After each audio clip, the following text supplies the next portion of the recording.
Ahora tengo audio de nuevo. Bueno, me vuelvo a presentar entonces, porque no sé si me habrán escuchado, yo pensé que ya tenía el audio habilitado. Les decía buenas tardes a todos, otra vez más, en este ciclo que organizamos desde el Comité de la Provincia, juntos con los distintos representantes de los 3 niveles del Estado, tanto a nivel nacional, provincial como municipal, y se sigue sumando gente acompañándonos en todo lo que tiene que ver con esta tarea de este foro que reúne, como les decía recién, a concejales, legisladores provinciales, nacionales y también tribunos de cuentas. En este panorama que todos conocemos, del que hemos conversado mucho, desde la visión de la salud, de la economía, de la tecnología, de la modernización, del turismo, de la economía del conocimiento, hoy es entrar a abordar este tema, que sin dudas está circulando por ahí, en el aire, una nueva agenda que la llaman la cuarta revolución. Digo circulando porque son muchos y muchas las que no se han dado cuenta o les cuesta un poco aceptarlo. ¿Por qué? ¿Por qué digo que les cuesta aceptarlo? Porque en algún punto esta agenda vino a incomodar, y en buena hora que así sea. Y para eso, como saben, hoy vamos a escuchar a Gonzalo Diegues, a Matías Lingua, a Marcelo Cosar, y en la moderación, en la coordinación, la vamos a tener a María Laura Casinguino, quien es concejal de la localidad de Isla Verde. Sabemos que la pandemia aceleró este proceso que de alguna manera, ustedes saben, de manera vertiginosa ha permitido la utilización de las nuevas tecnologías. Por un lado, nos ha ayudado mucho, inclusive algunos encontraron estas nuevas tecnologías como una forma de participación, de poder estar cerca, y también, por otra, porque en un contexto como este, sin duda, que la ciudadanía necesita certezas, y en eso, en cierta forma, esto se logra con más transparencia, con más control, con más apertura y evidentemente con más participación. En definitiva, este es el tema. A nosotros nos parece que es muy importante poder abordarlo. A mí me parece que quien no ponga su voluntad en generar transparencia no va a sobrevivir. Estoy hablando siempre del Estado, ¿no es cierto? Desde las políticas de Estado, a las organizaciones, a la universidad, inclusive hasta las empresas. Esto además necesita un cambio, sin lugar a dudas, que es un cambio de paradigma, que necesita cambiar la toma de decisiones y también de cambiar inclusive la forma de voluntad para poder abordar estas cosas. Es decir, no alcanza con poner infraestructura con nuevas tecnologías, hay que tener voluntad para poder llevarlo adelante, hay que embarcarse en un proceso como este, hay que tener decisión política. Ya lo vemos, los recursos a veces no son suficientes. Miren lo que está pasando hoy en Córdoba, donde hay muchos lugares donde no hay conectividad, donde eso hace que el gobierno provincial esté expulsando personas, que la esté dejando afuera. Lo hemos visto en otros temas, se ha hablado mucho sobre el tema de la emergencia que tiene que ver con la cuestión educativa, pero también que la esté dejando afuera o que no la esté de alguna manera conteniendo, ni le genere herramientas de ningún tipo de inclusión. Decía antes que este proceso cruza de manera transversal nuestras vidas, y fíjense que cambió la forma de comprar, de vender, la forma de tomar clases, la forma de poder vincularnos con el Estado, la forma de trabajar. Muchos de nosotros lo hacemos a menudo desde casa. Yo por lo menos en algunos días lo hago presencial, otros días lo hago de manera remota, es decir, desde mi casa, etcétera, etcétera, etcétera. ¿Saben una cosa? el cambio es la única constante, y este cambio hoy nos exige subirse a la ola, transparentar, abrir, trabajar en reducir la incertidumbre, en planificar, en hacer, en medir, hacer parte al otro o a la otra de las cosas que están pasando, de vincularnos y tener información para poder tomar decisiones, para controlarnos, como le decía antes. Entender que esto es en tiempo real, porque toda la cuestión de la era digital te da mucha inmediatez, por eso es necesario pensar rápido, pensar despacio. Me lo han escuchado decir ya en otras oportunidades, y siempre, por supuesto, buscando la eficiencia. Casualmente, hoy cumplimos nada más ni nada menos que 37 años de democracia ininterrumpida en la Argentina, lo cual es un hecho realmente importante, nos pone muy, pero muy contentos de haber llegado a este día. Hay que seguir trabajando mucho, porque sin duda que yo considero que ha sido una democracia imperfecta, porque le faltan muchas cosas todavía por cumplir, hay que mejorarla sin dudas, y hay una gran responsabilidad que la tenemos nosotros, que la tenemos nosotras, y cada uno desde su lugar, con más apertura, con más innovación, con más participación y con más inclusión. Bueno, para conversar de todo esto, invitamos entonces a Gonzalo, Matías y a Marcelo. Gracias por estar acá. María Laura, la palabra es tuya. Y iniciamos entonces un nuevo día y un nuevo encuentro, una nueva posibilidad de este ciclo tan importante que nos permite estar juntos. Gracias. Bueno, gracias a los organizadores, gracias a Ramón y a Brenda, que nos convocan cada viernes en este foro de legisladores, concejales y tribunos de cuenta para reunirnos. Siempre nos llevamos experiencias que nos nutren, nos engrandecen y que después podemos colocar, llevar y difundir en los lugares donde cada uno de nosotros ejerce su función pública. Bueno, como ya adelantó Ramón, hoy vamos a hablar de gobierno abierto, soporte técnico e instrumentos de gestión, modernización del Estado y apertura del poder legislativo, teletrabajo en el sector público. Tenemos 3 disertantes que tienen su experiencia, vasta experiencia, y que las van a poder transmitir hoy a todos nosotros. El primero de ellos es Matías Lingua, que es secretario de Innovación en la gestión en la Universidad Nacional de Córdoba, es magíster en Dirección de Negocios, docente de la Facultad de Ciencias Económicas, especializado en mejora de la gestión y calidad, ex secretario de Asuntos Estudiantiles de la Facultad de Ciencias Económicas en la Universidad Nacional de Córdoba y expresidente de la Federación Universitaria de Córdoba. En segundo lugar va a estar disertando Marcelo Cosar. Marcelo es legislador provincial por la UCR y vicepresidente segundo de la legislatura de Córdoba. Es miembro de Parlamentarios por la Acción Global, es abogado por la Universidad Nacional de Córdoba y magíster en Transparencia y Acceso a la Información por la Universidad Complutense de Madrid. Fue viceintendente de la ciudad de Córdoba entre el 2011 y 2015. Fue presidente del Consejo Deliberante y secretario también de Modernización, Comunicación y Desarrollo Estratégico de la Municipalidad de Córdoba entre el 2016 y 2019, donde realizó un gran trabajo. En estas 2 últimas funciones lideró procesos de Consejo Abierto y Gobierno Abierto, abriendo el Parlamento local y el Departamento Ejecutivo respectivamente, en proyectos de transparencia considerados exitosos por organismos nacionales e internacionales. Hoy nos va a poder contar todo sobre eso. Y en tercer lugar, Gonzalo Diegues va a estar disertando. Actualmente se desempeña como director del Programa de Gestión Pública del Centro de Implementación de Políticas Públicas para la Equidad y el Crecimiento, el CIPEC.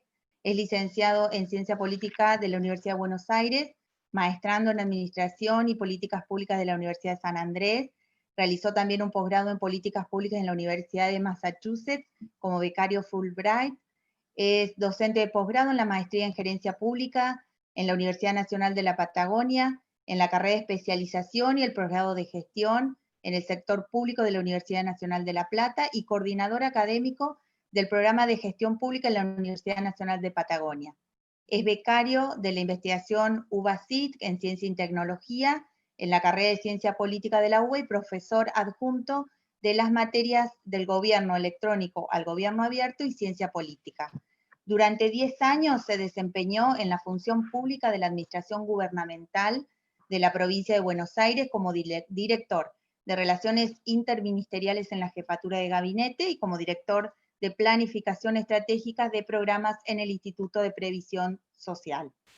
También se ha desempeñado como consultor en organismos de cooperación internacional, tales como el BID, el Banco Interamericano de Desarrollo, la Organización de Estados Iberoamericanos y el Center for International Private Enterprise.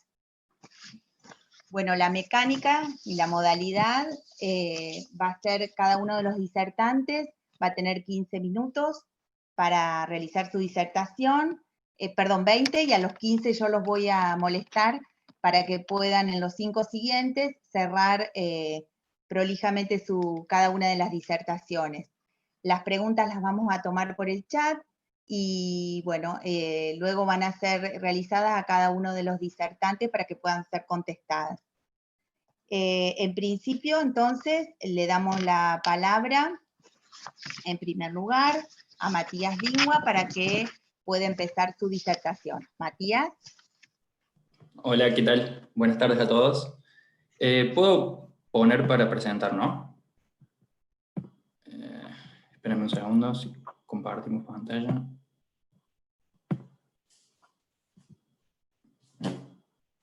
¿Se ve ahí? Perfecto. Bueno. Se ve fantástico, Mati, dale. Buenísimo.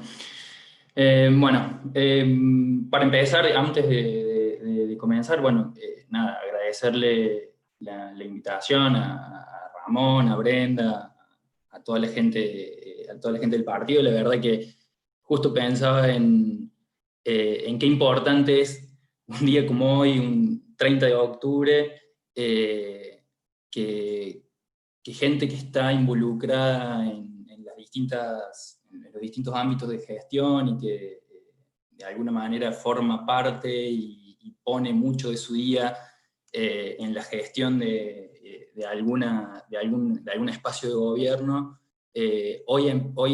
justamente hoy discuta sobre la nueva gobernanza, sobre pensar en esta democracia y cómo perfeccionarla, cómo trabajar para ayornarla a los tiempos que corren. Me parece que es un hecho destacable, y por eso gustosamente accedí a compartir algunas de las cosas que nosotros empezamos a trabajar hace un tiempo en la universidad. Yo antes de comenzar, siempre intento, cuando uno empieza a trabajar y a hablar sobre gobierno abierto, me parece que es fundamental plasmar algunas cuestiones, dejar en claro algunas cuestiones, al menos de la visión que nosotros tenemos cuando encaramos este tipo de procesos. En un primer lugar, plantear y seguir un poco la línea que planteaba recién al inicio cuando presentaba Ramón, esto de decir, bueno, ¿cuál es el contexto en el que vivimos hoy? Y la verdad que el contexto actual es caracterizado, nosotros lo usamos mucho en la universidad como un entorno que le decimos VUCA o ICA, como su traducción al español, que básicamente es un entorno de volatilidad, de incertidumbre, de complejidad y de ambigüedad. Esto es, hoy estamos insertos sobre un contexto donde hay muchísima información, donde la comunicación no tiene límites, pero a la vez esa información es ambigua, no es certera, estamos básicamente en la línea, en un ámbito donde nada está claro, donde cada vez el proceso de cambio se acelera, la tecnología crece a un ritmo cada vez más importante, y entonces es cada vez más complejo. Si nosotros nos remontamos a mediados del siglo pasado, vemos cómo el mundo era mucho más lento y la planificación y la forma en la que se organizaba estaba sentada sobre unas bases mucho más, digamos, de mayor certidumbre. Hoy eso no existe, y estamos viendo que es cada vez más acelerado ese cambio. Entonces, en función de esas cuestiones que hay y se empieza a dar cada vez más una gran discusión respecto del rol que tienen las instituciones. Digo, el Estado, pero también las iglesias, pero también los clubes, las mismas empresas, las universidades, todas las instituciones que hoy por hoy conocemos y que nos rodean y que forman parte de nuestra vida en sociedad, están siendo cada vez más discutidas. Es decir, bueno, ¿qué rol cumplen estas instituciones en nuestra sociedad? Y bueno, un poco, digamos, la respuesta es esto. La respuesta que empezaron a encontrar, que empezamos a encontrar los que gobiernan y los que están vinculados al sector del Estado es, bueno, una posible respuesta es el gobierno abierto. ¿Y por qué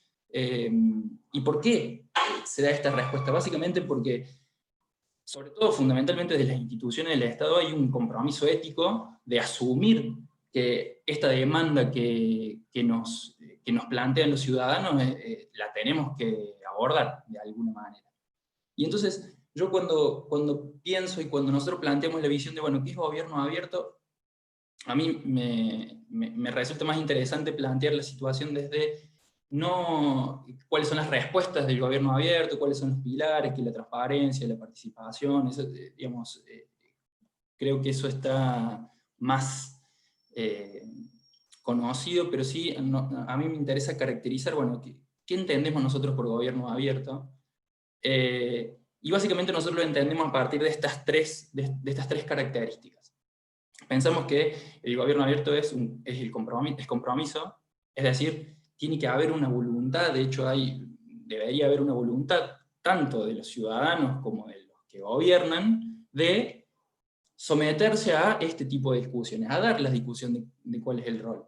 Tiene que haber una voluntad de poder llevar adelante ese proceso, que se complementa claramente con un proceso, y con la posibilidad de cooperar, es decir, que la resolución de esas discusiones implique también esfuerzos compartidos, porque en definitiva, y acá es donde yo más quiero apuntar y donde me parece que es clave entender que la empatía es lo que debe gobernar en este proceso. ¿Y por qué la empatía? Porque es necesario ponerse definitivamente en el lugar del otro, intentar romper la barrera a la que estamos acostumbrados, o a la que lo que nos viene acostumbrando este contexto de grieta, de posiciones contrapuestas, y entender que hay otra mirada, que hay otra forma de ver las cosas, y que podemos, de alguna manera, poder resolver esas diferencias y centrarse en el bien común. Para eso es fundamental cualquier tipo de proceso, cualquier perspectiva empática, y que comprenda lo que le pasa al otro. Entonces, digo, con estas dos premisas que se plantean, digamos, esto de, bueno, el contexto tan dinámico en el que vivimos hoy, y la manera o la mirada en la que sobre la cual pensamos que se puede abordar, es que decimos, bueno, ¿qué hace la universidad? ¿Qué estamos haciendo nosotros en ese sentido? Porque, en definitiva, la universidad es parte del Estado, en algún sentido. Es parte del Estado definitivamente, sobre todo la universidad pública. Y entonces ahí empezamos a plantearnos nosotros un frente dual de trabajo, uno vinculado a lo que nosotros le decimos pedagógico, y otro de gestión. Pedagógico en el sentido de que es necesario avanzar y trabajar y resolver un cambio cultural, es decir, nosotros tenemos que internalizar tanto para adentro de la universidad como obviamente para afuera comprometer a los ciudadanos universitarios y a la sociedad en general en entender esta lógica, en entender la forma en la visión en la que podemos trabajar en conjunto, y eso implica necesariamente un cambio en la cultura, un cambio en la forma en la que pensamos y en la que nos vemos interpelados por esta institución. Y a su vez, un frente de gestión, porque necesariamente, y sobre esto fundamentalmente me voy a concentrar, necesariamente tenemos que cambiar la forma en la que hacemos las cosas. O sea, no existe posibilidad alguna de que el proceso de gobierno abierto, el proceso de pensar con los demás y de participar y de cooperar, se haga si no cambiamos la forma en la que hacemos las cosas. En definitiva, entonces, nosotros nos propusimos, a partir de estas dos cuestiones, a partir de evangelizar, por decirlo de alguna manera, y empezar a trabajar en cómo hacemos las cosas, en generar capacidades institucionales. Y este es un punto clave que considero fundamental, porque la generación de capacidades institucionales, la generación de la posibilidad de que la universidad, en este caso, aborde ciertas cuestiones, aborde este tipo de ideas y de trabajos, necesariamente implica que incorpore una serie de recursos, una serie de ideas, una serie de formas de trabajo que le permitan, digamos, adaptarse a esta nueva situación. Porque en definitiva ese tipo de cuestiones, que nosotros trabajemos sobre estas capacidades, es lo que nos va a permitir sustentar y que el trabajo que nosotros podamos hacer se sostenga en el tiempo. Porque muchas veces pasa, bueno, nos ha pasado con la pandemia. Nosotros, por ejemplo, en mi facultad, gracias a una decisión que en su momento tomó el decano John Bogoreto, allá por el 2016, se empezó a trabajar en un esquema de formación de docentes vinculado a la virtualidad, a la posibilidad de trabajar sobre aulas virtuales, a la posibilidad de generar contenido digamos, digital. Y eso nos permitió, nosotros nos dimos cuenta, y esa es la evaluación que estamos haciendo con muchos de los colegas, es que eso es lo que nos permitió afrontar, por ejemplo, este año, con muchas mejores herramientas, la pandemia que nos vino encima y nos dijo, no pueden ir más a las aulas, no pueden hacer más lo mismo de siempre, pero por suerte teníamos un montón de gente preparada, en mi caso, por ejemplo, de que yo podía editar un aula, podía generar un video, podía encontrar formas y tener herramientas que nos permitieron salir o afrontar esta situación de una mejor manera. Entonces, con esa lógica es que nosotros trabajamos en la universidad. Es decir, nosotros necesitamos entonces tener una gestión universitaria flexible, que sea capaz de adaptarse a las distintas situaciones, porque ese es el mundo en el que vivimos, en donde, como decía hace un rato también Ramón, la constante es el cambio, y entonces uno tiene que ser capaz de adaptarse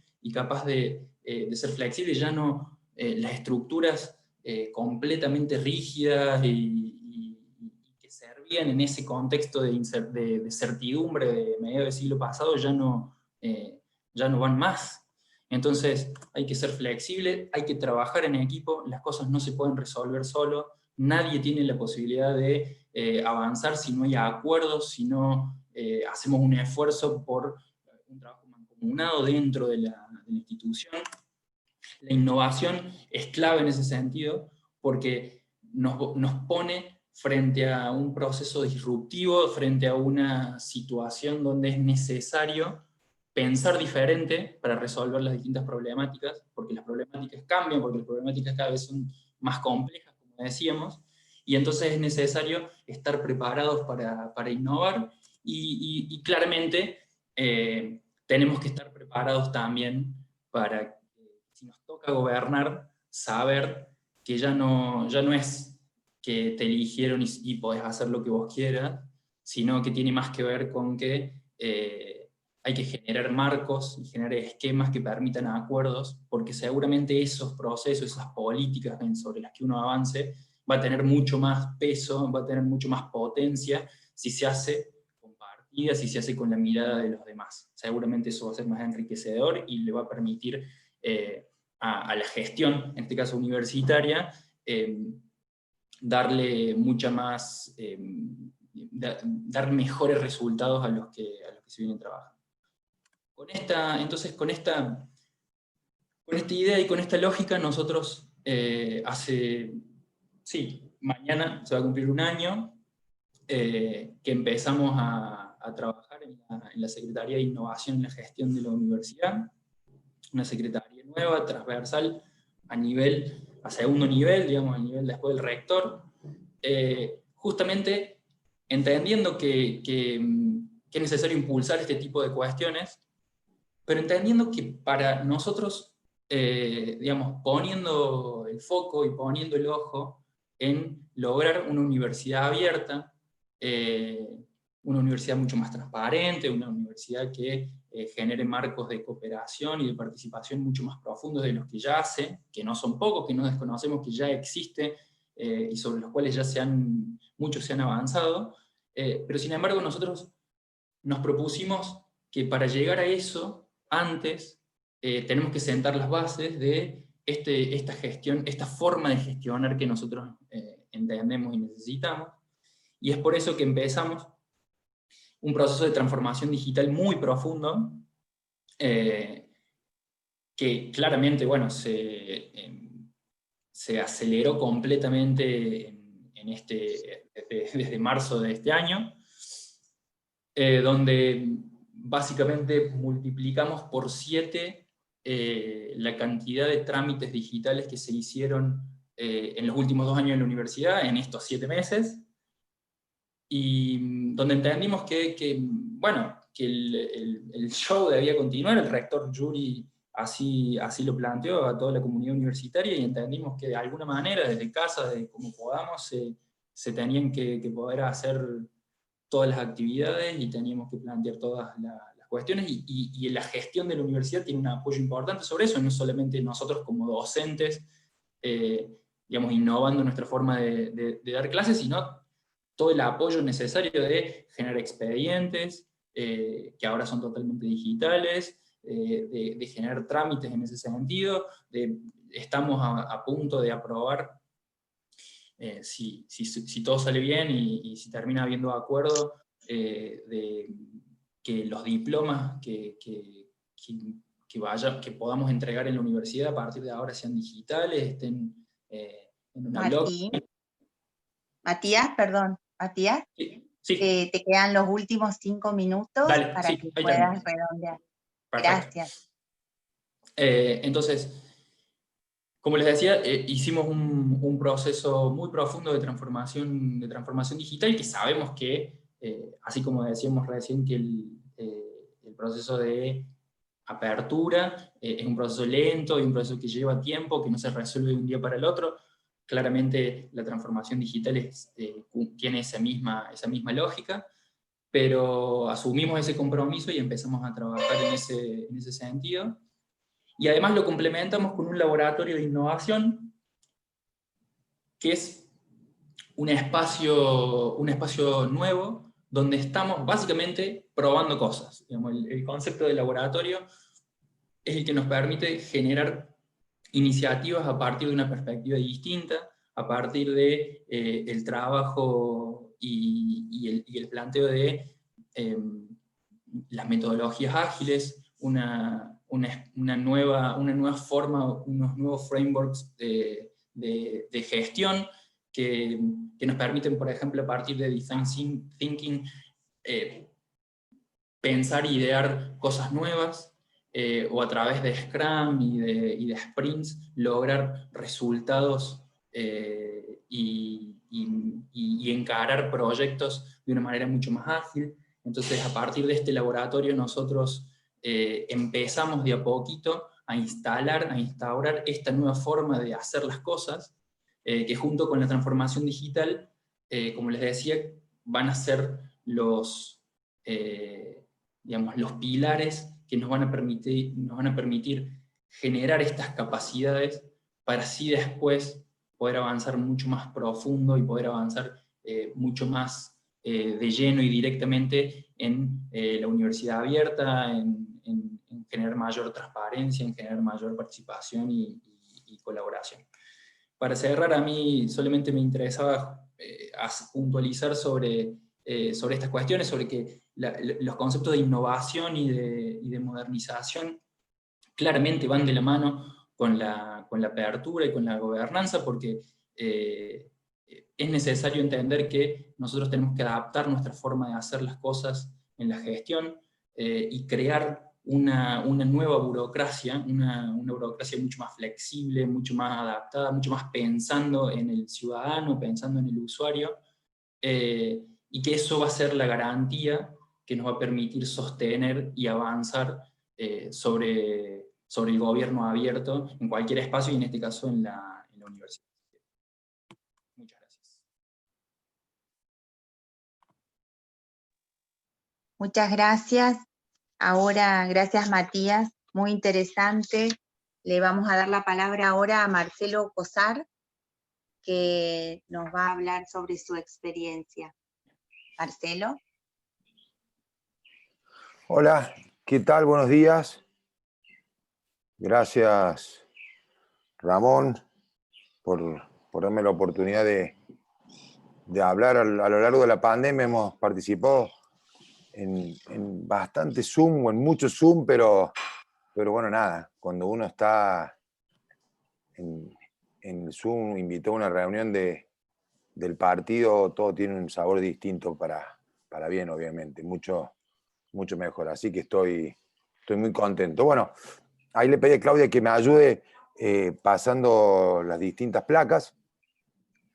Voy a tratar de no reiterar lo que ha dicho Ramón, lo que ha dicho Matías, porque todos los que estamos acá estamos súper contentos y nos sentimos en parte responsables directos de que hoy podamos celebrar 37 años ininterrumpidos de democracia en la Argentina, ¿no? El periodo más largo de democracia de manera ininterrumpida que tiene y que vive nuestro país, y en eso el radicalismo tiene motivo de sobra para sentirse orgulloso hoy y por los próximos años. Y cae justo.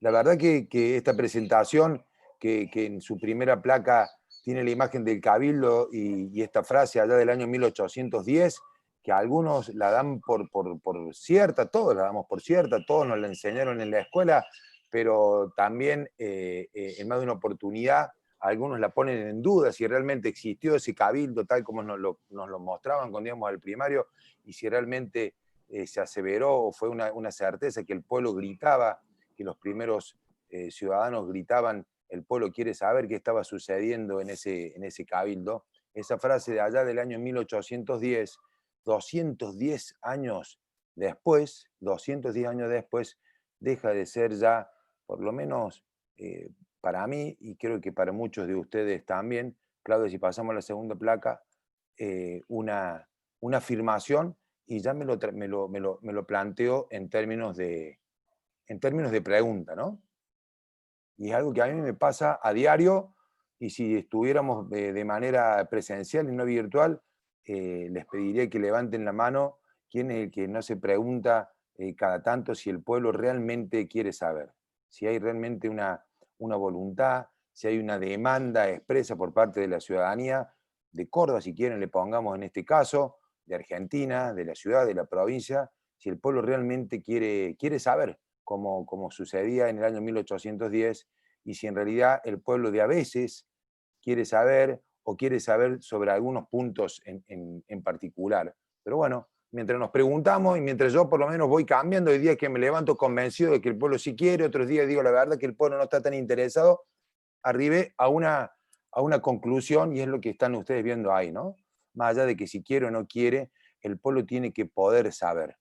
El pueblo tiene que poder saber, el pueblo tiene que tener la oportunidad de ejercer ese derecho fundamental que es saber, que es conocer, que es poder acceder a la información pública. Y la única manera que nosotros encontramos es a través de la transparencia. Ya no la transparencia solamente como como un valor, sino la transparencia como un derecho fundamental, como una herramienta para garantizar esto que recién les estaba diciendo a ustedes, la oportunidad y la obligación de que el pueblo pueda saber, más allá de la demanda que tenga, ¿no? Eso que ustedes ven ahí es un mapa de calor de transparencia internacional del año 2019, es el índice de percepción de corrupción en los distintos países del mundo, y como verán, de Centroamérica para abajo, lo que se repite es el rojo con mayor o con menor intensidad, ¿no? En el caso de Sudamérica, salvo lo que es Chile y Uruguay, el rojo predomina con un naranja casi rojizo, que es la Argentina. Y no es casualidad de que la transparencia, el acceso a la información y los datos, lo que tiene que ver con los datos, con la publicidad de los datos, hayan sido las primeras víctimas del COVID. Las primeras víctimas de la pandemia, más allá de las víctimas humanas, han sido sin lugar a duda en el mundo, y Argentina no ha sido la excepción, y nuestra provincia, lejos de ser la excepción, está siendo una mala regla.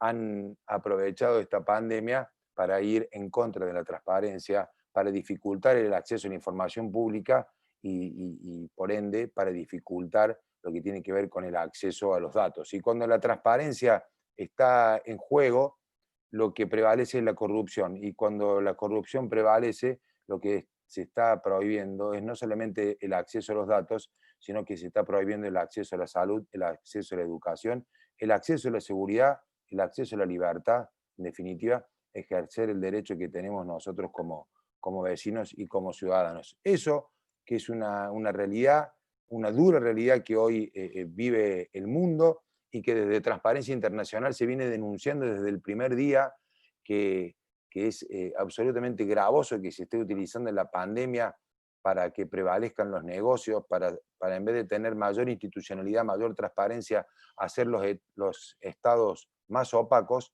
Pásame la próxima placa, por favor.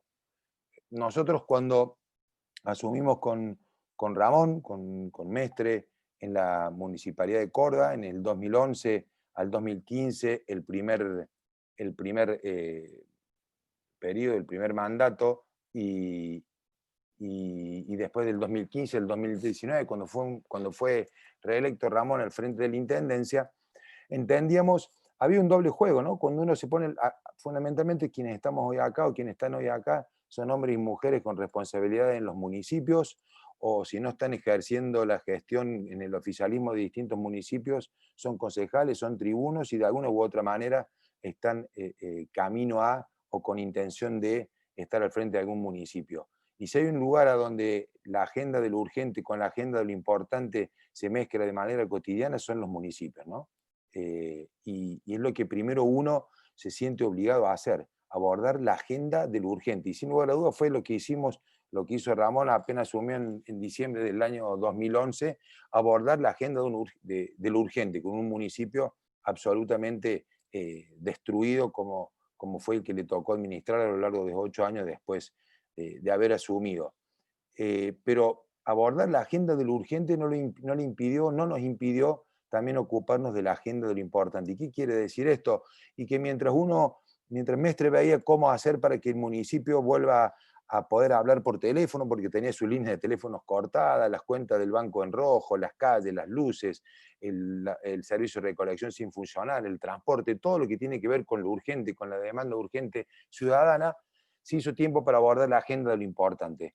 ¿Y en qué consistió? Y bueno, se hizo tiempo para reglamentar una ordenanza que tenía más de 10 años, que era la Ordenanza de Acceso a la Información Pública, sancionada en el año 2002, y que había estado durante 10 años sin que nadie lo hubiese reglamentado, mucho menos puesto en marcha ni siquiera un inciso de un artículo, y mucho menos haber puesto en marcha lo que establecía esa ordenanza, que era la Oficina de Acceso a la Información Pública. Así que mientras se ocupaba de lo urgente, mientras nos ocupábamos de lo urgente, se hacía tiempo para ocuparse de lo importante y para reglamentar esta ordenanza y para generar una oficina física de acceso a la información pública en la Municipalidad de Córdoba.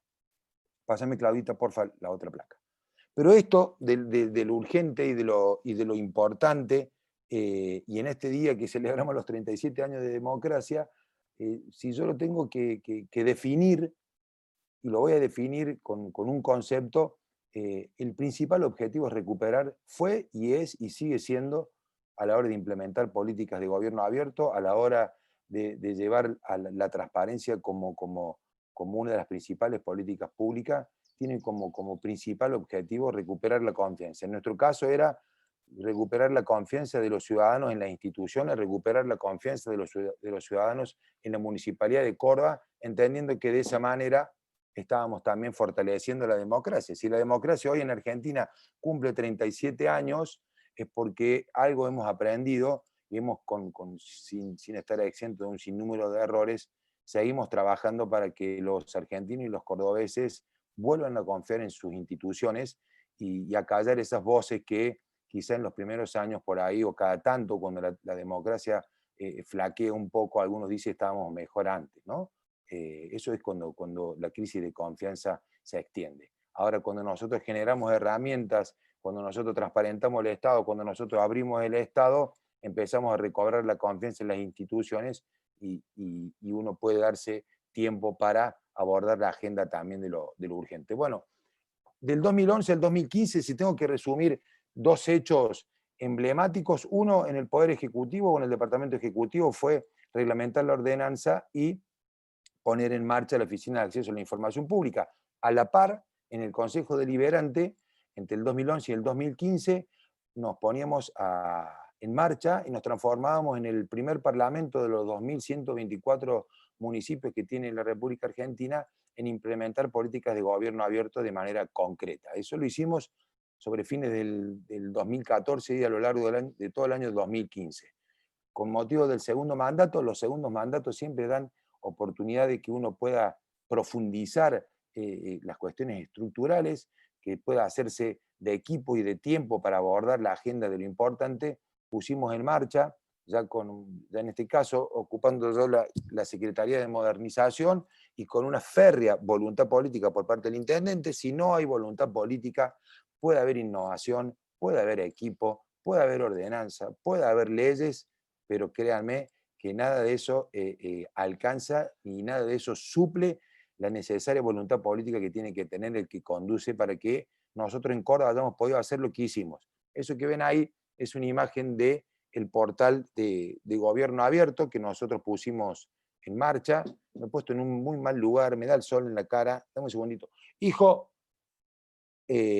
pusimos en marcha el portal de gobierno abierto. Un segundito, acá estoy. La municipalidad no tenía, es decir, ¿qué fue lo que hicimos? Combinamos voluntad política, la normativa necesaria, la ordenanza que teníamos con la reglamentación, dictamos un decreto, Ramón dictó un decreto que nosotros le llamábamos el hermano menor o el primo hermano del decreto que había dictado Macri al poco tiempo de asumir, ese decreto que establecía un cronograma para la apertura del Estado Nacional.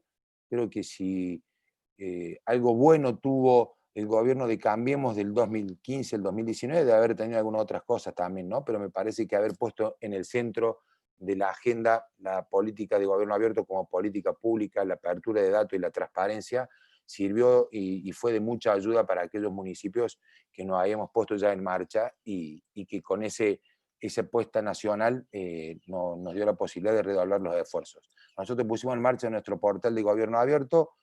La próxima, Clau. Ese portal de datos, ese portal de transparencia, ese portal de gobierno abierto fue premiado en el ranking nacional que elabora la Fundación para el Conocimiento Abierto, que es una organización internacional y que es la que mide no solamente el índice de datos abiertos, en este caso de los municipios en Argentina, sino que es la que mide el índice de datos abiertos a nivel mundial. Fue la que auditó y la que audita a la Argentina y la puso en el año 2016 del puesto número 53, si no me equivoco, estaba al puesto número 20. Le decía recién que no alcanza con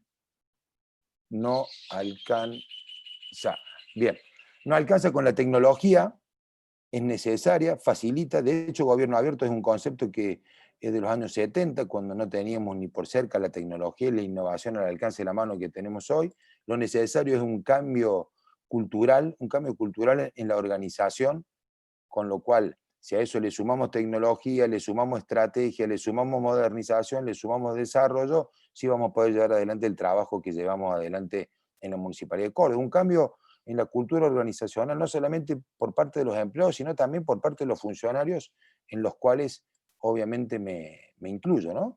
No fue fácil y no se logra de un día para otro esto de entender que las políticas de gobierno abierto no son una moda, sino que son la mejor política pública que puede instalar o llevar a la práctica cualquier gestión de gobierno en cualquiera de los 3 niveles de Estado. La próxima, Claudita. Ahí estoy poniendo rápidamente, no sé si ustedes alcanzan a ver, son 3 o 4 recortes de diario. ¿Cuándo nos dimos cuenta? ¿Cuándo tuvimos la sensación de que estábamos haciendo las cosas bien?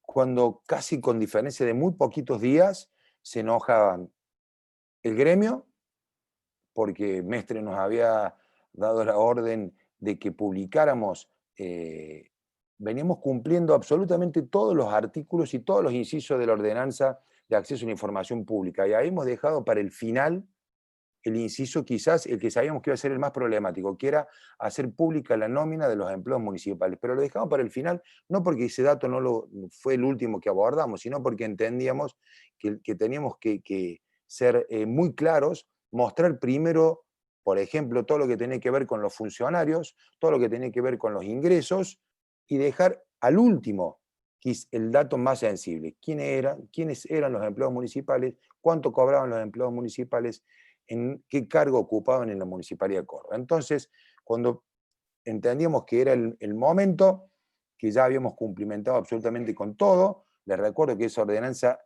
los intendentes anteriores no habían llevado adelante ni siquiera un inciso de un artículo, hicimos público la nómina de los empleados municipales. Y obviamente se generó lo que ustedes ven ahí, ¿no?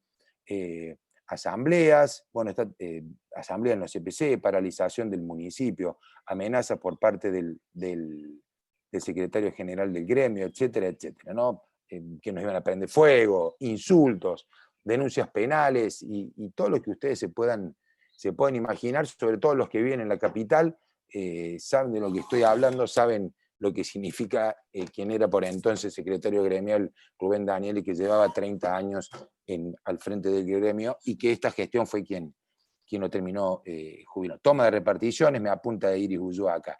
Pero bueno, ¿qué pasa? Al poquito tiempo, La Voz del Interior,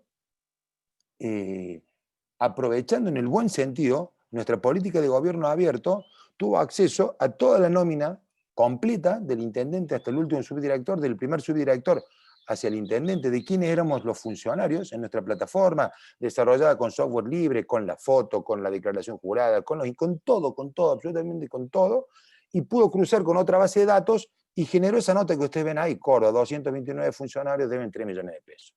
Entonces, en muy poquito tiempo, estaban enojados el gremio y los colegas.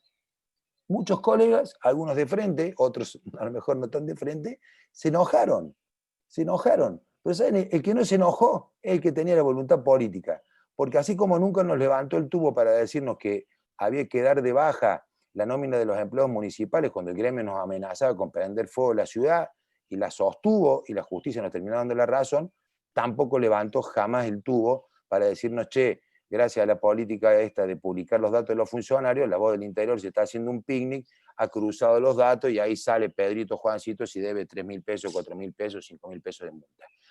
Marcelo. Sí, voy cerrando. Cuando dicho en criollo... Quedan cinco bueno, iba a decir una palabra media fea, pero cuando te cuestionan los colegas, los pares, cuando te cuestionan, en este caso los que están los empleados del municipio y el intendente te banca, vos tenés la certeza de que estás transitando por el buen camino. Y nosotros creemos que eso fue un puntapié o un hito fundamental de la gestión. Voy rapidito. ¿En qué creo que innovamos en materia de transparencia? cuando uno escucha hablar y ve políticas públicas de transparencia, dice, bueno, vamos a publicar los datos, bárbaro, vamos a abrir los datos, los vamos a colocar en formato reutilizable, publicar PDF no es ser transparente. Hasta ahí todo bien, y es lo que normalmente la mayoría hacen. ¿En qué avanzó el municipio y qué otros no habían avanzado? Nosotros entendíamos que no alcanzaba con publicar los datos, que no alcanzaba con abrir los datos, sino que había llegado el momento de explicar esos datos. Ejemplo, el presupuesto. Nadie entiende el presupuesto de ningún municipio, de ninguna provincia del Estado. Los presupuestos solamente aquellos que son doctos en la materia los pueden entender a simple vista. Entonces dijimos, che, vamos a abrir, vamos a publicar, pero vamos a empezar también a explicar los datos. Y vamos también a empezar a asegurar los datos. Asegurar. Vamos a la placa siguiente. ¿Qué hicimos para explicar? Y bueno, entendimos que el dato más importante y el que quizás menos entendía la gente era el presupuesto. Desarrollamos en el municipio, no compramos nunca nada, absolutamente nada, o todo lo que hicimos en política de gobierno abierto se desarrolló en el municipio, con los empleados municipales y con un pequeño, muy chiquito, pero gran equipo de funcionarios. Esto es una herramienta que desarrolló en la Municipalidad de Córdoba, Presupuesto Abierto Ciudadano, que fue distinguida en el Congreso Internacional de Gobiernos Abiertos que se celebra todos los años en Miami y que fue distinguida por la Embajada de los Estados Unidos. Y que también fue desarrollada en software libre y que hasta el día de hoy está a disposición para que lo implemente cualquier municipio o cualquier gobierno provincial. Clau, la próxima. Voy rápido. Bueno, ahí están los reconocimientos, ¿no? La Municipalidad de Córdoba, yo cada vez veo menos, ahí cuando fuimos a recibir el premio de la Embajada, ahí cuando fue noticia en la voz del Interior, así como fue noticia lo de los funcionarios, también destacó cuando la Municipalidad había sido premiada por su índice de transparencia durante 3 años consecutivos. La próxima. Transición abierta. Así como les decía que Córdoba había sido pionera en su parlamento, Córdoba había sido pionera en sus políticas de gobierno abierto. Digo, haber sido número 1 en el año 2017, 2018 y 2019 en la República Argentina no es poca cosa. Nosotros compartimos el primer lugar con la Ciudad Autónoma de Buenos Aires, que tiene un presupuesto sideral, pero también compartimos el primer lugar con un municipio que tomó la política de gobierno abierto de la Municipalidad de Córdoba, que es el municipio de Río Segundo. Así que eso fue una de las cuestiones que quizás más contento nos puso, haber podido transferirle todo lo que nosotros hacíamos de manera gratuita a un municipio como el de Río Segundo, y que cuando llegó el momento de medirnos, estaba Ciudad Autónoma de Buenos Aires, Córdoba Capital y Río Segundo en el primer lugar. Pero la verdad que cuando le decía recién de asegurar, que era algo que descubrimos que era importante hacer, no solamente abrir, publicar, explicar, sino también asegurar, bueno, lo hicimos de 2 maneras. Una, utilizando tecnología blockchain para asegurar los datos más sensibles, y otra, innovando en algo que hasta ahora ningún otro municipio lo ha hecho, y que en la legislatura de Córdoba hay un proyecto presentado de ley por parte del oficialismo, copiado de lo que nosotros hicimos en la municipalidad, que es transición abierta. ¿Qué fue transición abierta? Transición abierta fue ser transparente hasta el último día de gestión. Generamos una herramienta a través de una ordenanza a donde le transferimos a las autoridades entrantes, electas en el mes de mayo, absolutamente toda la información que tenía el municipio, pero al mismo tiempo que le íbamos transfiriendo la información a través de esta herramienta, la abríamos para que estuviese en conocimiento de la sociedad, de cualquier ciudadano. Mucha información ya la teníamos al momento de transferir el mando, y otra información que nos iban requiriendo las nuevas autoridades, la buscábamos, la abríamos, se la transferíamos a través de esta herramienta y la volcamos para que la ciudadanía la conozca. Es decir, transparente no solamente hasta mayo, sino de mayo hasta el 10 de diciembre, cuando nosotros ya sabíamos que íbamos a dejar la gestión, pero generando esto que ha sido reconocido también por otros municipios como una herramienta muy saludable. Para finalizar, a partir de diciembre, que concluí mi tarea, y muy agradecido de que Ramón haya depositado la confianza en mí y en el equipo para llevar adelante modernización y comunicación, asumí como legislador provincial, y lo que hicimos fue plantearnos desde el primer día, a ver, todo lo transparente que había sido la ciudad de Córdoba, cuando llegamos a la provincia nos encontramos que era absolutamente lo contrario. Córdoba es la única provincia que no está ni adherida, ni tiene una ley de acceso a la información pública. Córdoba no tiene oficina de acceso a la información pública, ni física ni virtual. Córdoba no tiene una ley de plan de meta. Nosotros tuvimos y desarrollamos nuestro programa nuestra ordenanza de plan de meta en los 2 periodos. Es decir, Córdoba es, en gobierno abierto, por más que ellos difundan todo lo contrario a través de sus políticas de marketing y comunicación, Córdoba es oscura. Y nosotros dejamos un municipio transparente, con mucho más por hacer seguramente, pero con sólido en su normativa, sólido en sus herramientas y sólido en sus políticas.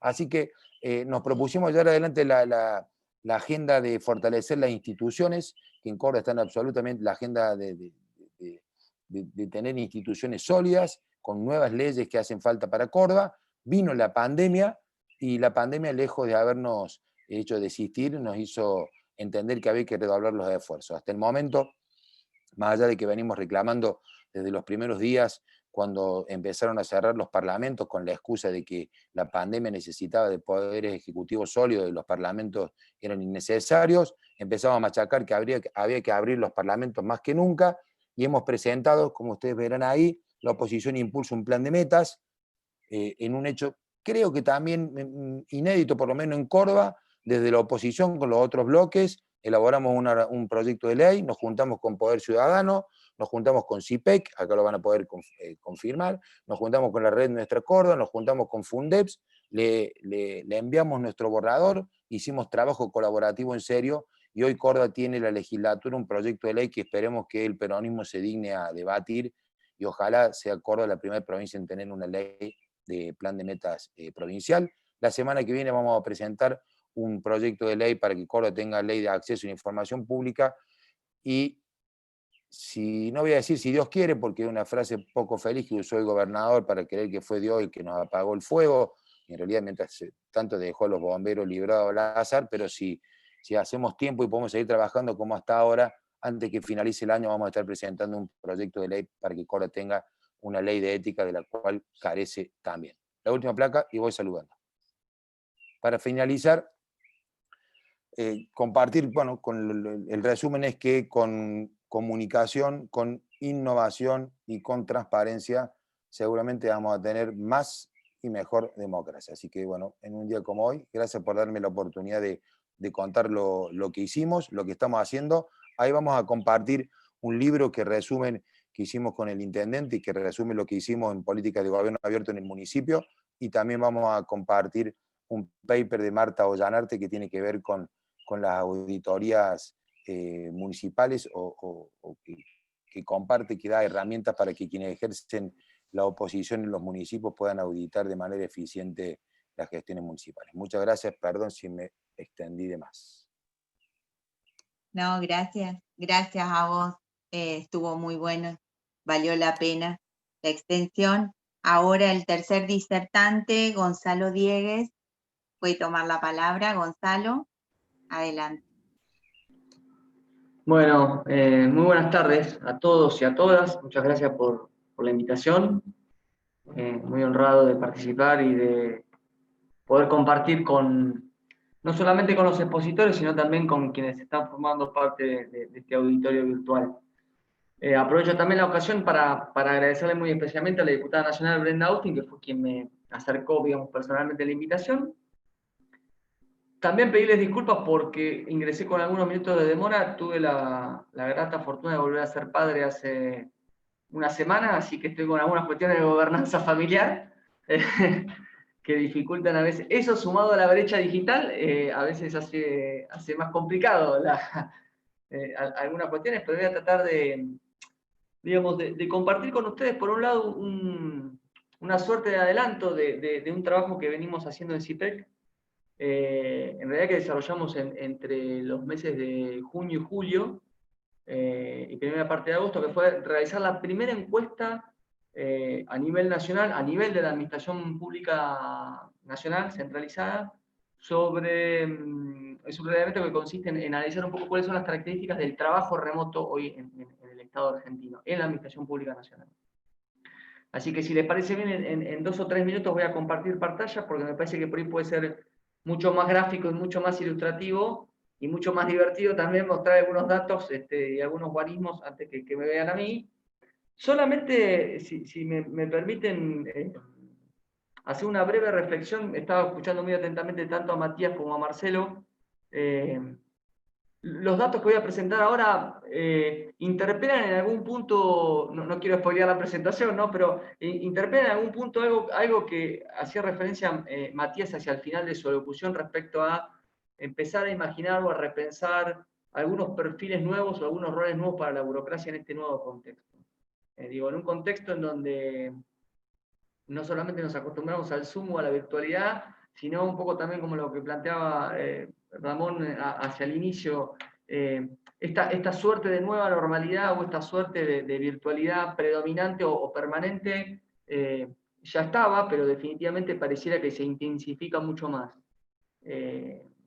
Y uno podría tener, digamos, cierta certidumbre al momento de imaginar, y esto lo digo obviamente a título estrictamente personal, yo soy politólogo, digamos, no soy médico, ni epidemiólogo, ni mucho menos, pero creo que digamos, que es un buen ejercicio de honestidad intelectual admitir que podemos trazar ciertos escenarios prospectivos, pero francamente hoy lo que no abundan son las certezas. Y si bien nuevamente podemos trazar ciertos escenarios prospectivos al momento de imaginar cuándo y cómo podemos llegar a la nueva, retomar a ciertos aspectos de nuestra antigua normalidad o de instancias más presenciales, hasta que no tengamos la vacuna y hasta que no tengamos, digamos, efectividad en esa vacuna, es probable que continuemos en estas instancias más virtuales que presenciales o en una suerte de híbrido más remoto, una suerte de híbrido más mixto que combine quizás formatos más presenciales con remotos. Creo que ese es un punto que nosotros abordamos en el aspecto del trabajo remoto, lo que puede ser eventualmente el teletrabajo hacia adentro del Estado, algo que hoy suena por ahí más eufemístico, rimbombante que real. Esto, nobleza obliga. Digo, en CIPEC solemos trabajar mucho con políticas públicas basadas en evidencia, entonces muchas veces lo bueno de trabajar con políticas públicas basadas en datos es que los datos hackean un poco los relatos, ¿no? Los dejan un poco knockout, ¿no? Cuando por ahí la dinámica discursiva va por un lado, pero los datos de la realidad por ahí indican otra cuestión.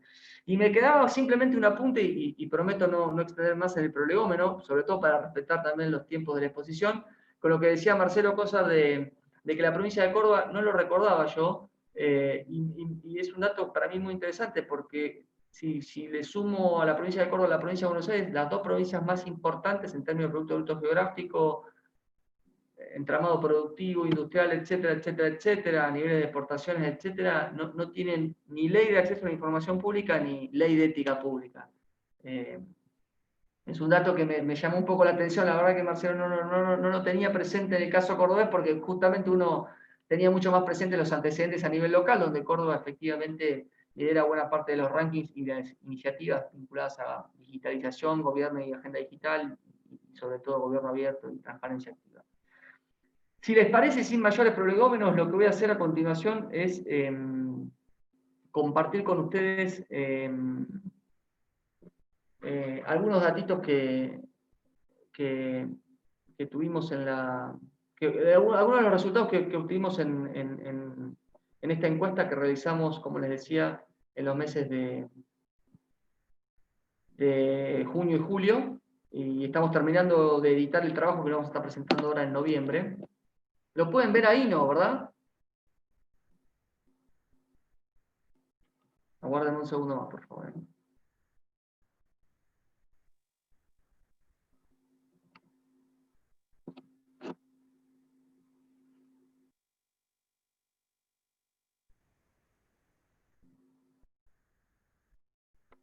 ¿Lo pueden ver ahí? Sí, perfecto. Sí, sí. Esperen que lo maximizo entonces. Así lo pueden. Así pueden visualizar mejor la pantalla. Bueno, voy rápido, breve, y me parece interesante comentarles tres cuestiones. La primera es que este es un relevamiento que hicimos desde CIPEC junto con la Universidad Metropolitana de Educación y Trabajo y con CEDIAT, que también es una fundación que se dedica sobre todo a los componentes tecnológicos dentro de la administración pública. Acabo de hacer me voy a detener 3 minutos nada más, por eso decía la locución vinculada a lo que decía hacia el final de su presentación Matías Lingua, respecto a el objetivo metodológico de la encuesta. Lo que nosotros quisimos hacer si bien la Oficina Nacional de Empleo Público también publicó, digamos, también desarrolló una encuesta interna para todo el entramado del empleo público dentro de la Administración Pública Nacional, para nosotros tenía mucho sentido circunscribir y delimitar el universo en lo que entendemos que es el espacio directivo. ¿A qué me refiero con el espacio directivo? No quiero ser demasiado nerd, ni mucho menos, pero lo que dice buena parte de la literatura o de la biblioteca especializada es que dentro de las burocracias estatales vamos a encontrar lo que se denominan fundamentalmente mandos medios que conforman o que constituyen el espacio directivo, digamos. Y la importancia que tiene el espacio directivo en cualquier burocracia estatal es que fundamentalmente garantiza algunos valores de coherencia y consistencia en el entramado de las políticas públicas, porque son de alguna manera el vaso comunicante o el vaso articulador entre la burocracia más operativa, esto es la base de cualquier organización pública estatal, y la cumbre estratégica, la cúspide de la organización o de la administración gubernamental. Usualmente cuando hablamos de espacio directivo estamos hablando de ciertos mandos medios que interactúan en un espacio que debiera, y esto es quizás en la parte de la literatura especializada, donde la Argentina desafortunadamente se aleja cada vez más de lo que dice el deber ser, digamos, de la literatura especializada, debiera ser un espacio institucionalizado, entonces debiera ser un espacio que tenga ciertas reglas de juego relativamente claras, relativas a los criterios de reclutamiento y selección. Para decirlo en otros términos, cuando uno analiza qué ha sucedido en los últimos, digo, de la crisis del 2002, de la crisis económica admitativa del 2001-2002 a la fecha, lo que uno puede observar claramente es que la construcción de un espacio directivo basado en criterios de reclutamiento y selección, producto del mérito y producto de criterios de profesionalidad y producto de criterios de idoneidad, se ha ido perdiendo en la Argentina. Lo que les muestro acá es básicamente la cantidad de, digamos, de integrantes de ese espacio directivo, que para reflejarlo estrictamente lo que es la ley SINEP, el Sistema Nacional de Empleo Público, aquí estamos hablando de qué mandos medios estamos hablando de directores nacionales, directores generales y coordinadores. Esos mandos medios que debieran ser ocupados a través, lo dice la ley, no lo digo yo, lo dice el CINEP, a través de concursos de oposición y antecedentes, terminan siendo ocupados a través de designaciones transitorias cada 180 días, y que son designaciones transitorias que de alguna manera exceptúan o buena parte de los requisitos profesionales o buena parte de los requisitos presupuestarios que la propia ley exige para el cargo. Traducido en criollo, ¿qué significa esto? ¿Qué podemos ver con esto? Y haciendo referencia a lo que por ahí decían tanto Ramón como Marcelo y Matías al inicio de la locución, y también lo decía María Laura, digo, a partir de los años que llevamos de democracia, si uno analiza la reconstrucción o, digamos, la reconfiguración del régimen democrático en Argentina, salvo la experiencia de Raúl Alfonsín con los administradores gubernamentales, que se continuó apenas 3 años más durante la primera gestión de Carlos Menem, con Belis en este caso, la continuidad, digamos, de las modalidades de formación de directivos públicos han sido predominantemente discrecionales. Y esto lo pueden ver ustedes si me permiten ver en la filmina siguiente. Fíjense esto que yo les hacía referencia y lo podemos ver con evidencia en los últimos 5 años, pero por supuesto que tenemos la serie histórica temporal para atrás también. El porcentaje de excepción a los requisitos profesionales, técnicos o presupuestarios para la designación de los cargos de estos mandos medios es mayoritaria. Esto es, el universo de directivos públicos que son concursados es absolutamente minoritario. Y esto tiene sentido, y mucho, y fíjense, cuando uno analiza, y otra vez buena parte de la literatura especializada en la materia nos habla de la coherencia y la consistencia que tienen que tener en términos intertemporales las políticas públicas, ¿no? Y esto quizás también es una característica desafortunadamente muy propia de la Argentina de los últimos 25 o 30 años. Esta suerte de volatilidad organizacional se ve claramente reflejada, se ve claramente plasmada en lo que es la volatilidad o la duración de los funcionarios de índole o de naturaleza específicamente técnica. Fíjense cuánto duró un cargo político y un cargo técnico en la gestión anterior. Esa volatilidad se ve reflejada inclusive en las gestiones anteriores de Cristina Fernández de Kirchner, quizá un poquito más baja porque era un gabinete un poquito más estable. Pero fíjense este último punto que también les quería compartir, con esta nueva administración gubernamental, tomando en consideración, otra vez, soy politólogo, así que me van a disculpar el sesgo, pero me parece que también hay dos características muy salientes al momento de analizar el entramado organizacional de esta nueva gestión, de esta nueva administración gubernamental, que es, por un lado, un nuevo gobierno de coalición, en este caso un gobierno de coalición peronista, algo que por ahí es una suerte de innovación política, porque el peronismo por ahí no nos tenía tan acostumbrados a coalicionar en este sentido, pero es un gobierno de coalición en un gabinete amplio, nuevamente. A ustedes hacían referencia, por lo menos Marcelo también hacía referencia a algunas instancias digamos, del gobierno anterior, y el gobierno anterior mostró un gabinete amplio, un gabinete muy amplio, acostumbrado a la media histórica de gabinetes en Argentina, ni hablar del 83 para acá, donde la media era entre 8 y 9 ministerios, y el gabinete de Macri y el gabinete de Alberto Fernández son gabinetes más grandes. Son gabinetes de coalición, son gabinetes más grandes, y son gabinetes que, otra vez, al ser gabinetes más extensos en gobiernos de coalición, implican otros desafíos, otras complejidades y otras tensiones en términos de coordinación y de articulación tanto vertical como horizontal.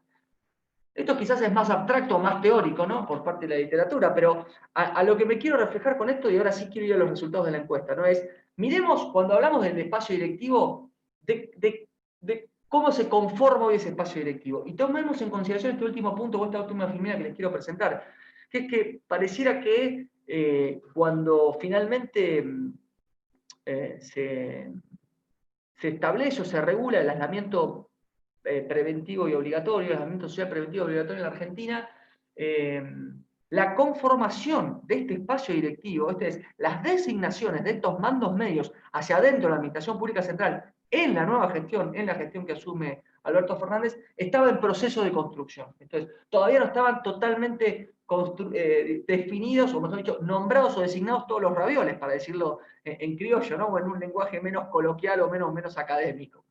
Y este también me parece que es otro punto interesante o saliente. El primero, hacer referencia nuevamente a la baja calidad de institución que tiene, la baja calidad de institucionalización que tiene el espacio directivo en la Argentina, y esto otra vez es un legado que desafortunadamente, posterior al gobierno de Alfonsín, ha tenido un proceso de deterioro progresivo, gradual.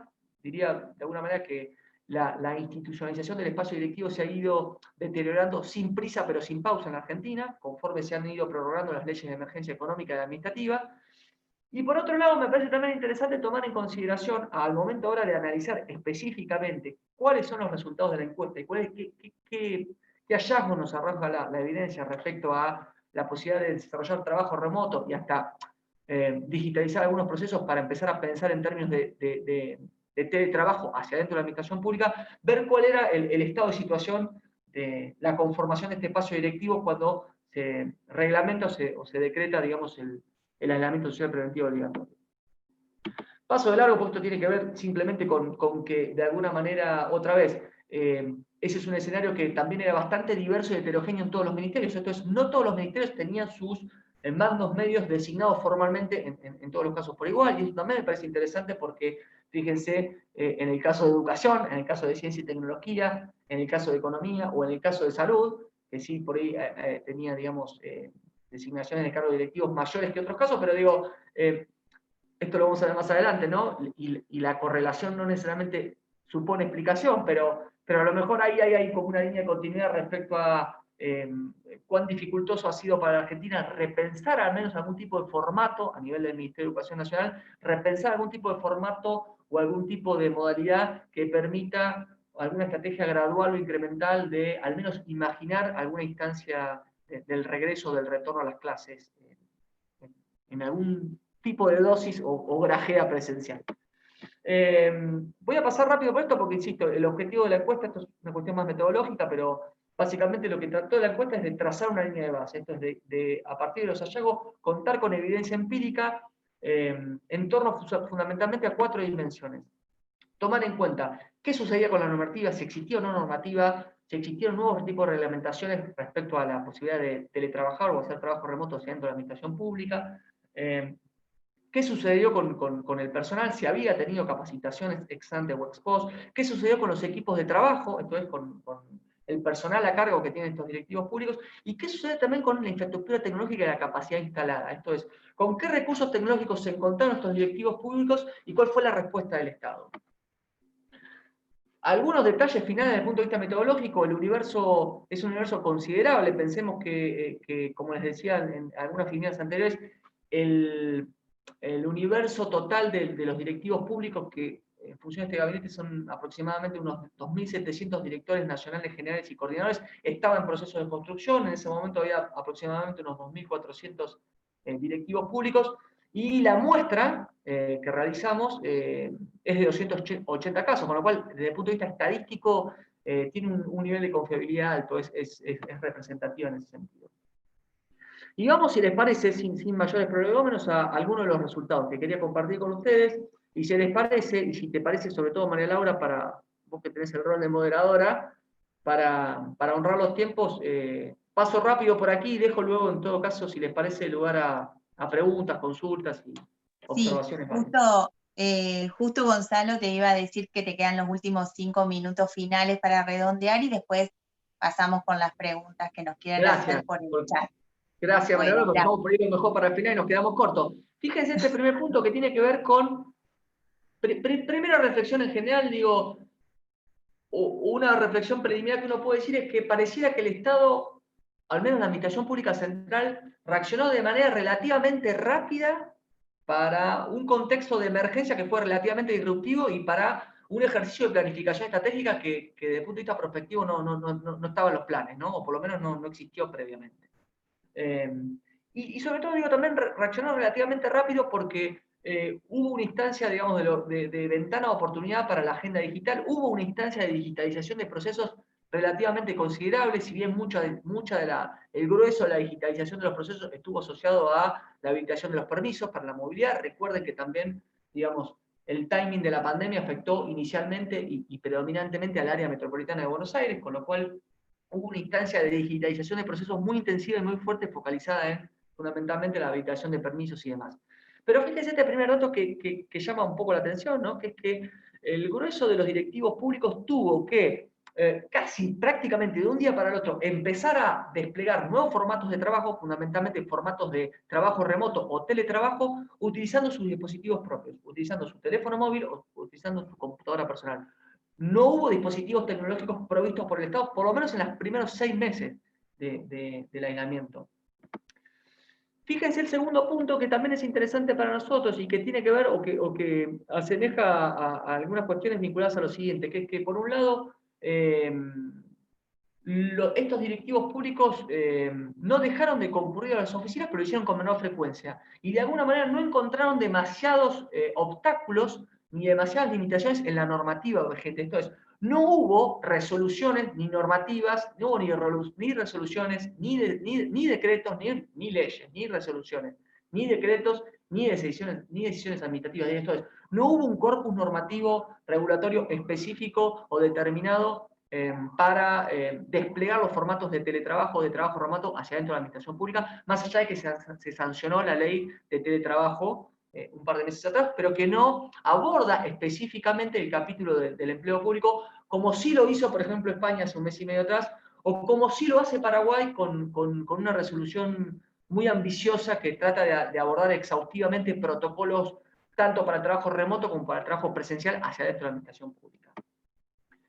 Este es otro dato que a mí también me llamó mucho la atención, o que a nosotros nos llamó mucho la atención y que me parecía valioso o interesante de compartir, y que es que cuando les preguntábamos a los directivos públicos qué sentían o cuáles eran sus impresiones o cómo se sentían, digamos, con este nuevo formato de trabajo, por un lado nos decían, siento que mi carga horaria o que mi carga laboral aumentó, se incrementó, no necesariamente mejoró mi calidad de trabajo, pero sí siento que mi carga horaria se incrementó y sobre todo, y acá hay 2 puntos que me parece que hacen mucha referencia a lo que de alguna manera más general y transversal también señalaban tanto Matías como Marcelo, que es dentro de la agenda digital y dentro de los problemas vinculados a el desarrollo de la agenda digital en Argentina, la brecha digital, la infraestructura y la capacidad instalada, la velocidad y la calidad de Internet y de los sistemas de información de gestión, los directivos públicos asumen que su carga laboral se incrementó, asumen que esa carga laboral se incrementó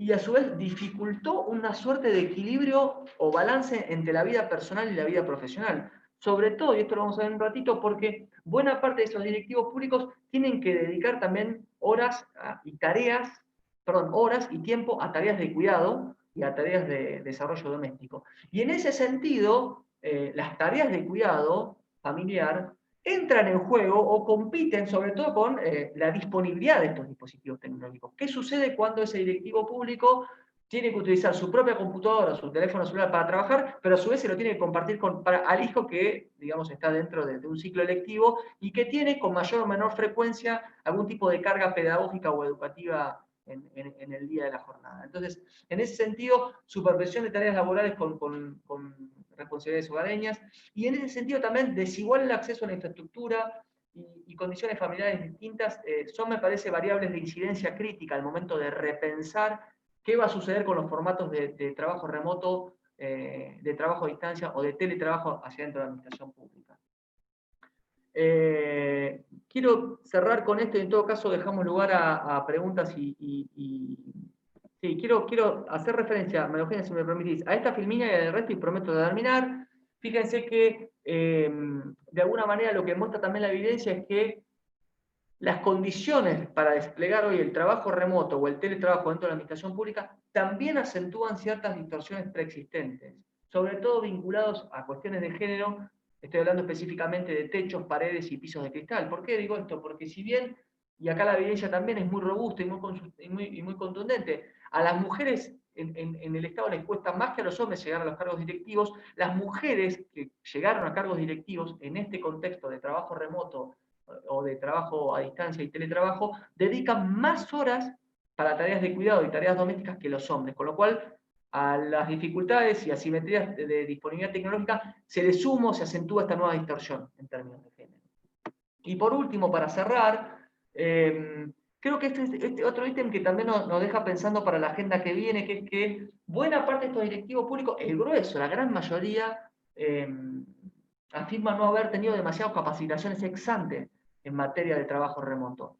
¿Y por qué digo esto? Porque pareciera que en los últimos 2 meses la Oficina Nacional de Empleo Público creó una guía de recomendaciones que son lineamientos muy genéricos, que son auspiciosos, por supuesto, pero que quizás en este contexto parecieran saber a poco. ¿Y por qué digo parecieran saber a poco? Y cierro acá con mi alocución final, si me permitís, María Eugenia, en 2 minutos más.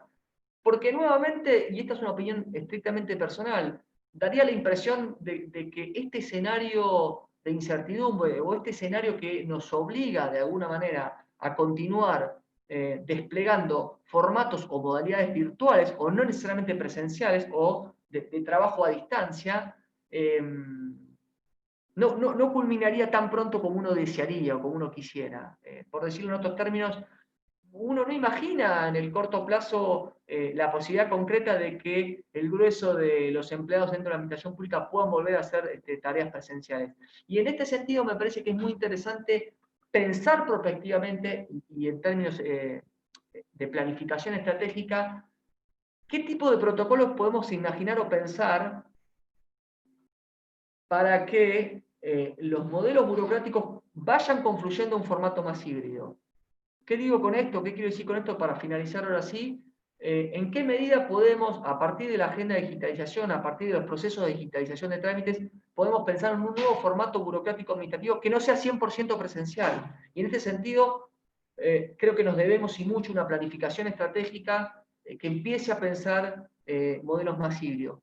Creo que tenemos que definitivamente empezar a pensar protocolos, sobre todo para las áreas específicas, para ciertos procedimientos y circuitos de trabajo bien específicos que tiene la administración pública, como por ejemplo las mesas de entrada, como por ejemplo las ventanillas únicas de trámites, en donde a lo mejor podemos imaginar un formato no de todos los días en una presencia 7x24, porque eso es gobierno digital, pero sí con algún tipo de presencia o algún tipo de instancia presencial, porque en definitiva, y en resumidas cuentas, lo que podemos analizar hoy es un escenario de curva invertida en la pandemia, ¿no? Donde hoy la pandemia pareciera azotar y afectar más a otras áreas geográficas del país y ya no en la área metropolitana, pero en este sentido uno también podría decir que, o podría imaginar, o podría ver y corroborar empíricamente que buena parte de los sectores y los engranajes de la economía han encontrado algún tipo de formato y de equilibrio entre las instancias virtuales y presenciales, y esa instancia del Estado aún no ha llegado. Me parece que parte de los resultados que arroja esta encuesta son un insumo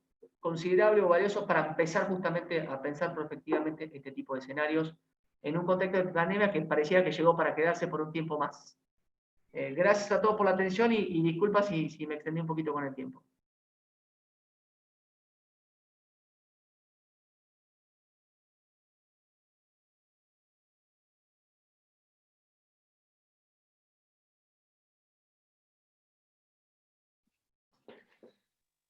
Perdón, ¿me escuchan ahí? Ahora sí.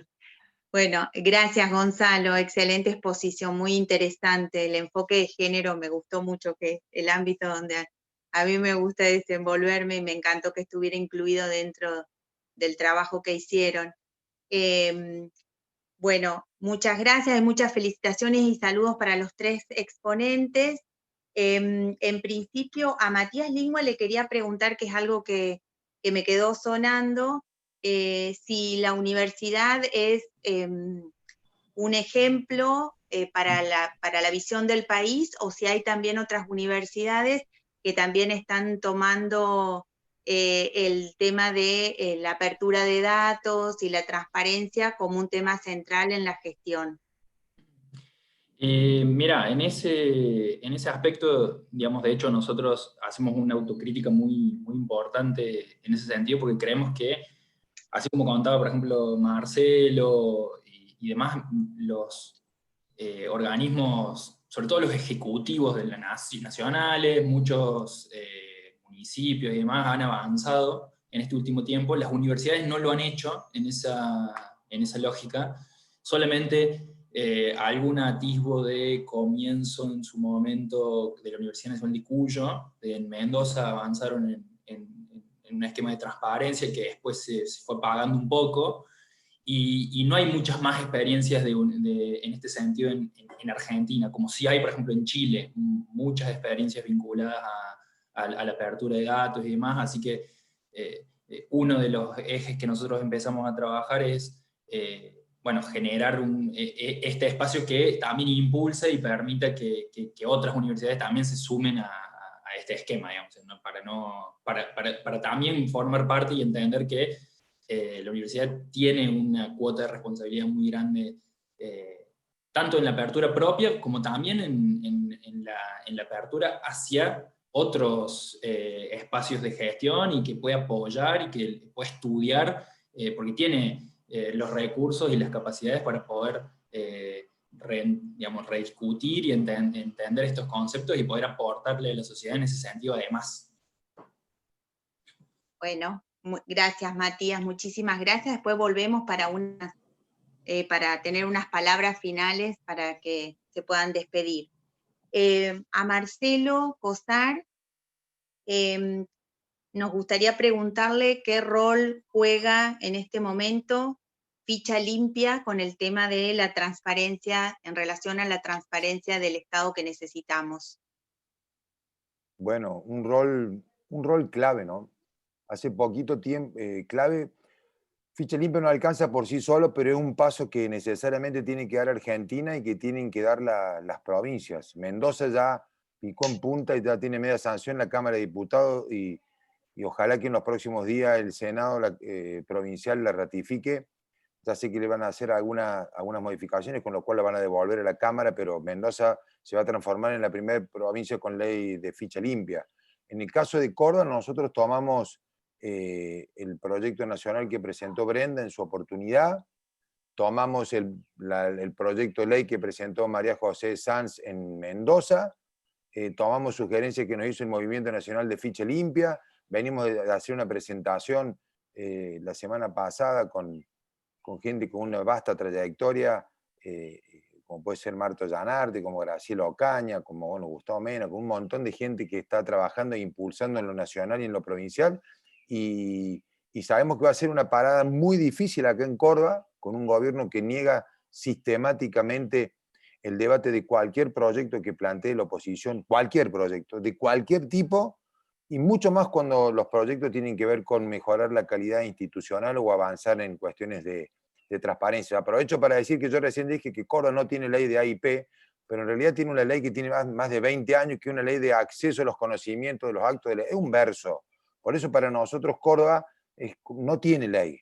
No tiene ley. La ley en Córdoba, si uno quiere hacer un trámite, si uno quiere presentar un pedido de acceso a la información, no hay ni física ni virtualmente cómo hacerlo. No existe. En esta provincia no hay una oficina con un mostrador tradicional o un buzón para presentar un pedido de acceso a la información pública. Con lo cual, para nosotros lo que hay es algo viejo que no tiene nada que ver con garantizar el acceso a la información pública. Y ficha limpia, sí.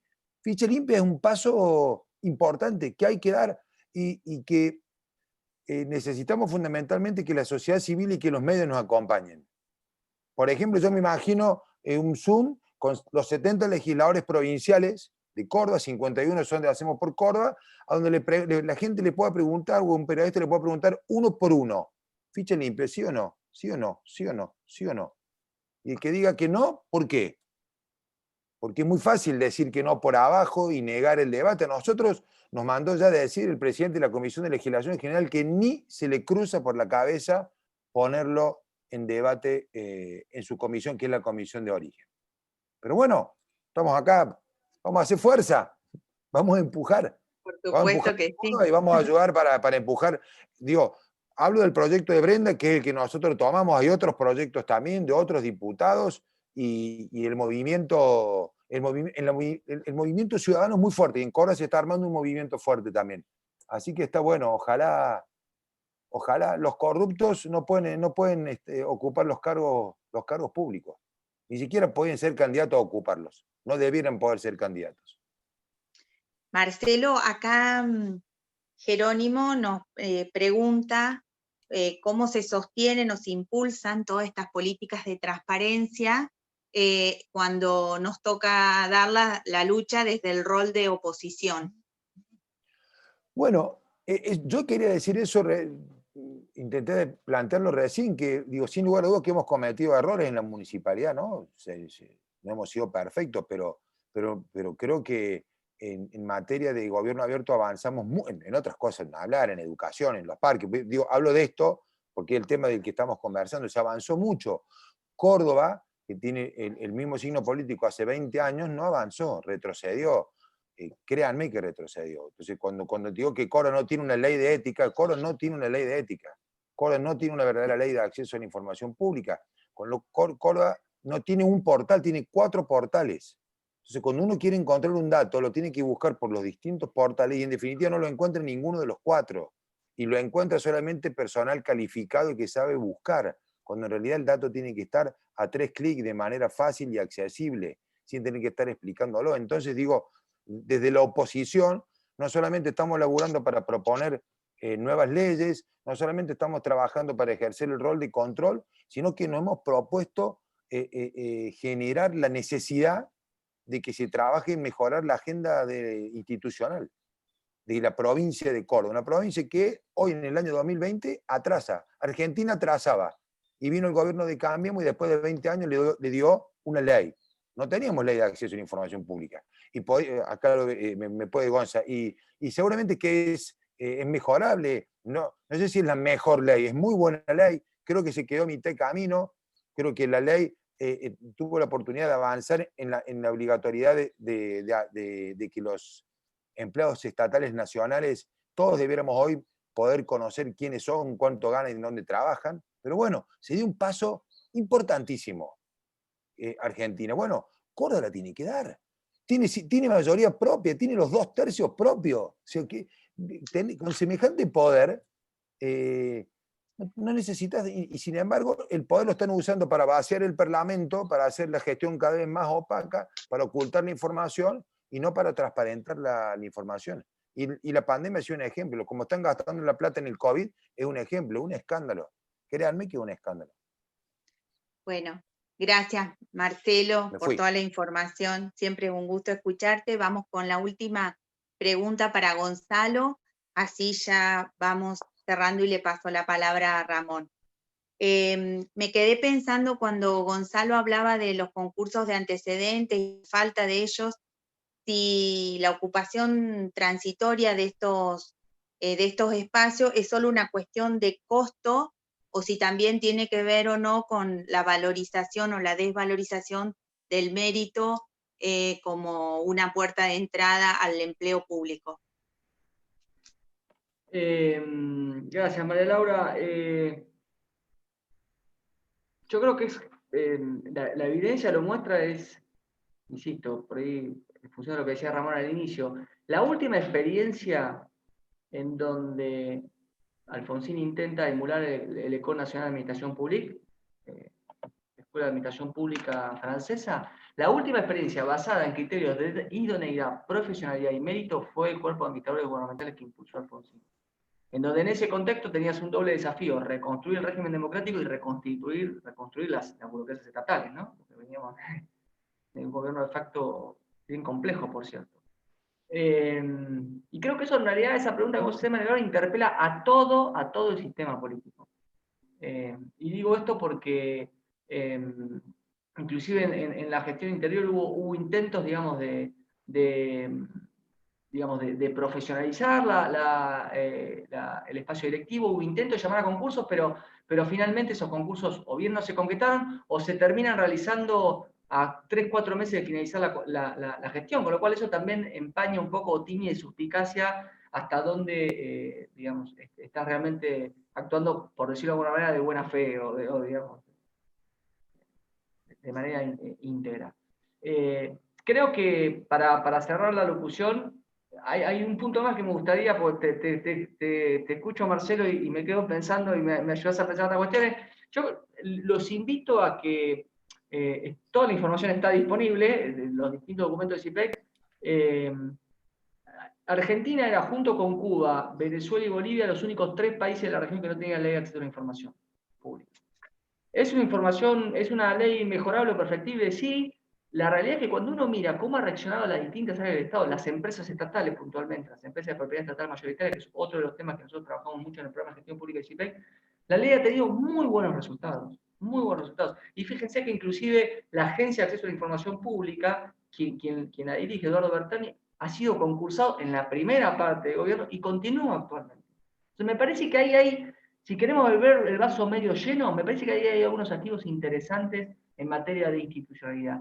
Y me parece, y esto retomo lo que decía Ramón al inicio, creo que el contexto de virtualidad que ya existía ahora se aceleró y se catalizó de manera exponencial, casi como los casos de COVID, desafortunadamente. Pero creo que esta cuestión de virtualidad llegó para quedarse, que muchos aspectos de la agenda digital llegaron para quedarse, y muchos aspectos vinculados a la transparencia activa, porque la ley de acceso a la información pública ahora no solamente obliga al Estado a informar, el Estado tiene que ser proactivo, algo que pareciera que no sucede en Córdoba, por lo que menciona Marcelo. El Estado ahora tiene que ser proactivo, es un sujeto obligado más a brindar información, con lo cual me parece que ese umbral, que esa vara de calidad institucional queda bien alta. Y el margen de maniobra, el margen de discrecionalidad es menor. Y yo eso lo celebro en términos de calidad institucional, porque creo que es saludable para todo el sistema político, del cual va a tener que aprender y del cual todos vamos a tener que ayornarnos o acostumbrarnos. Me parece que en ese sentido permítanme ser moderadamente optimista viendo el vaso medio lleno. Bueno, gracias, Gonzalo. Excelente los 3 expositores. Damos por finalizar las exposiciones y le paso la palabra a Ramón para que nos pueda despedir. Bueno, muchísimas gracias, María Laura. Excelente, muy claro, muy bien, muy precisa en la tarea de la coordinación. Por supuesto, muchísimas gracias a Gonzalo, a Marcelo y a Matías por acompañarnos en el día de hoy en un tema que evidentemente nos convoca, más aún en estos tiempos donde hay un cansancio, hay un hartazgo, hay una falta de confianza, y son temas que creo que deberían de imitarse. Y me animo a plantear, agregarle a lo que Jero le preguntaba a Marcelo, todos los concejales que son opositores, evidentemente que tienen que tratar de presentar iniciativas de estas características para hincarlos a los gobiernos que administra Hacemos por Córdoba, que evidentemente no tienen la más mínima intención de salir del oscurantismo en el que los caracteriza, al igual de lo que recién han expresado de lo que pasa a nivel provincial. Pero bueno, muchísimas gracias, vuelvo a repetir, pero muy interesante, los ejemplos, las acciones que se llevan adelante, y contarles que el viernes de la semana que viene, siguiendo con este ciclo de políticas públicas, el tema va a ser la planificación de las ciudades, ciudades inteligentes, nuevos desafíos para la planificación urbana. La vamos a tener a la arquitecta Leticia Gómez, que es especialista en urbanismo, ex subsecretaria de Planeamiento Urbano, a Sergio Favot, actualmente concejal, miembro del comité de la provincia y encargado del armado junto con Brenda y con Verónica de este ciclo de políticas públicas. Sergio Favot también fue intendente en 2 oportunidades de la localidad de Villa General Belgrano. Y también vamos a contar con Pablo Hapkin, quien es el intendente actual de la ciudad de Rosario. Va a coordinar Leonel Viada, lo vamos a invitar, vamos a esta vez van a dejar de ser las chicas las coordinadoras, ahora vamos a poner un coordinador hombre. Le vamos a dar la posibilidad a Leonel, que es concejal de la localidad de Río Segundo. Así que, bueno, los espero a todos el viernes de la semana que viene, por el mismo canal, es decir, a las 17 horas. Ya les vamos a enviar toda la información. Muchas gracias por todo de nuevo, por acompañarnos. Gracias a todos los que disertaron, nos acompañaron también. Gracias, Brenda, por ayudarnos a hacer lo posible. Un buen fin de semana, cuídense mucho y nos estamos hablando y viendo. Gracias, chau, chau. Chau, chau, chau. Buen fin de semana para todos. Adiós. Chau, Gonzalo. Chau, gente.